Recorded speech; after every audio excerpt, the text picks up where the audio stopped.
Severe flooding in Portugal, January 7, 2023. Heavy rains that occurred in the Porto region caused flooding.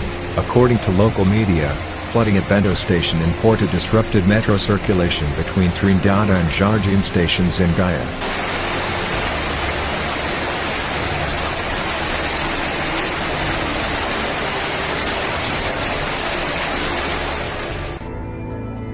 Flash floods that hit the region caused serious disruption to traffic and transportation.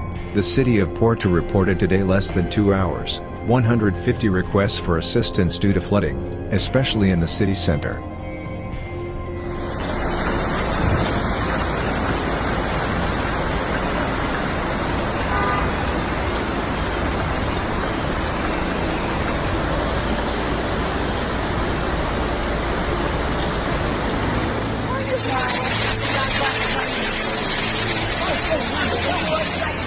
Se reportan fuertes lluvias a lo largo del Bausillo 180.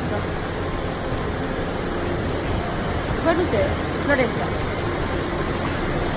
Marico, aquel no va a poder ni en pedo. Ni en pedo.